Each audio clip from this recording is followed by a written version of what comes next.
ఇంద్రకీలాద్రి శ్రీ కనకదుర్గమ్మ ఆలయంలో భక్తుల రద్దీ కొనసాగుతుంది. ఒకవైపు తెలంగాణ బోనాల సందర్భంగా ఆషాఢ సారె సమర్పించేందుకు హైదరాబాద్తో పాటు పలు ప్రాంతాల నుంచి భక్త బృందాలు తరలివస్తుండగా, మరోవైపు ఆదివారం కావడంతో సాధారణ భక్తుల రద్దీ కూడా భారీగా పెరిగింది. పెరిగిన రద్దీ నేపథ్యంలో ప్రోటోకాల్ దర్శనాలను తాత్కాలికంగా రద్దు చేసిన దేవస్థానం సారె సమర్పణ బృందాలకు ప్రత్యేక క్యూ లైన్లు ఏర్పాటు చేసింది.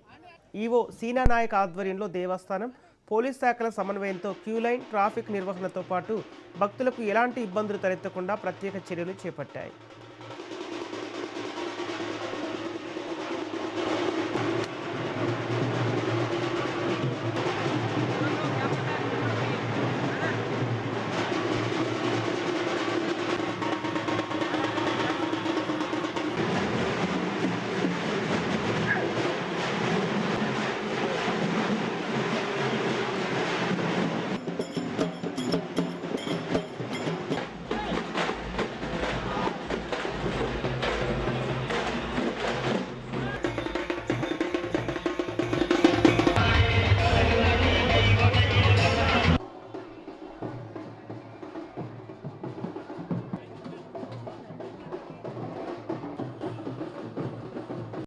తెలంగాణ ప్రాంతంలో మాంకాళి జాతర అనేది చాలా పెద్ద ఫెస్టివల్, మీకు అందరికీ తెలుసు.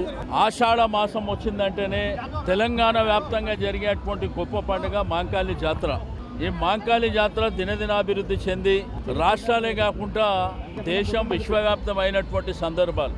అయితే ఉమ్మడి దేవాలయాలు చార్మినార్ ప్రాంతంలో గౌలీపుర కానీ, ఉప్పుగూడ కానీ, అక్కన్న మాదన్న, మిరాల మండి, సబ్జి మండి, మరి ఓల్డ్ సిటీ ప్రాంతంలో ఉమ్మడి దేవాలయాల ఆధ్వర్యంలో గడిచిన 17 సంవత్సరాల నుంచి ఇక్కడ విజయవాడ కనకదుర్గమ్మ వారికి బోనం సమర్పించడం అనేది ఆనవాయితీగా చేస్తున్నటువంటిది. ప్రతిసారి అధ్యక్షులు వారి యొక్క నాయకత్వంలో ఈ కార్యక్రమాన్ని ఇక్కడ ఉన్నటువంటి కనకదుర్గమ్మ టెంపుల్ ఈవో గారితోని, ఈ రాష్ట్ర మంత్రి గారితో మాట్లాడుకొని ఈ కార్యక్రమాన్ని అంగరంగ వైభవంగా చేపట్టడం, ప్రతిసారి ఒకళ్ళు చైర్మన్గా ఉండడం, మరి ఈ సంవత్సరం మధుసూదన్ గారు చైర్మన్గా ఉండడం.